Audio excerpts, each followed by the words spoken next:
জুলাই স্বাধীনের পরেও যদি আন্দোলন করা লাগে তো কিসের স্বাধীন করলেন? আমার দুঃখ লাগে, বারবার বারবার বারবার এই দেশের মানুষ দেখে আলেমদের সাথে বেয়াদবি করলেই পতন, বেয়াদবি করলেই পতন, বেয়াদবি করলেই বিপদ।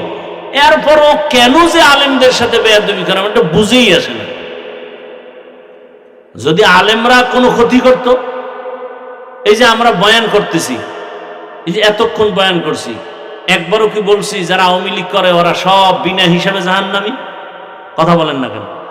যারা বিএনপি করে এরা 100 বছরের জন্য জাহান্নামী? কথা বলেন।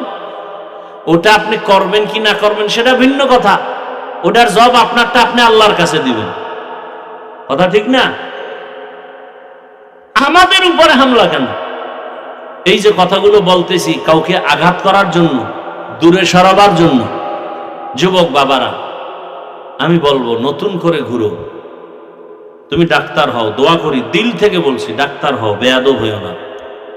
ইঞ্জিনিয়ার হও, বেয়াদব হও না। ওসি হও, ডিসি হও, এসপি হও, বেয়াদব হও না। তুমি এক যুবক, ফুটন্ত গোলাপ, তোমার ঘ্রাণে পুরা সুবাসিত হবে গোটা দেশ, গোটা সমাজ।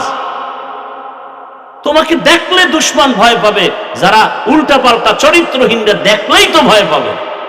আরে এর সামনে বিড়ি টানা যাবে নাকি? আমাকে সামনে কেউ বিড়ি লয়ে আসে কেন? আমরা ফিডেমু জানি এই লোকটা জনমের মতো বিড়ি টানে, এরপরে তো আমরা সালাম দেই, বসাই, আসেন,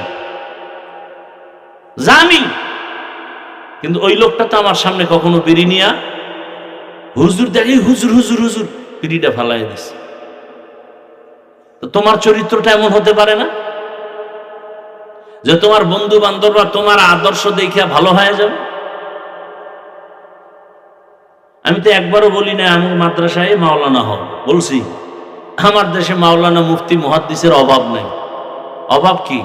আদর্শ ডাক্তার, আদর্শবান ইঞ্জিনিয়ার, আদর্শবান প্রফেসর, আদর্শবান ওসি, ডিসি, এসপি, এটি চাই। এই বয়ানগুলো আমি সারা দেশে এভাবে করি। আমার এই লাইনের বয়ানটা আমি ইচ্ছা রকম খুব জোর দিয়ে করি। এখনো সময় আছে, তওবা করো, অন্তরটাকে নরম করে দাও। মানুষের একটা আফসোস থাকে, আরে পার্কে গেলে কি জানি মজা, তো নিছো না, এবার ফিরো। মনে মনে আল্লাহকে বলো, ও আল্লাহ, জীবনে পার্কে কম ঘুরি নাই, দাড়ি কম কাটি নাই, নামাজ কম সারি নাই। ও আল্লাহ, আজকে বুঝতে পারি নাই, তওবা করে ফেলতেছি, আর দাড়ি কাটবো না, নামাজ ছাড়বো না, বেপরদায় চলবো না। মা বাবার দোয়া নিয়ে, ওলামায়ে কেরামের দোয়া পরামর্শ, শিক্ষকের দোয়া নিয়ে নবীর আদর্শ মেনে চলবো। আর জীবনে কারো উপকার করতে না পারলেও ক্ষতি করব না, কারো প্রশংসা করতে না পারলেও বদনাম করব না। ও আল্লাহ, নেক আমল করতে না পারলেও আর গুনাহ করব না।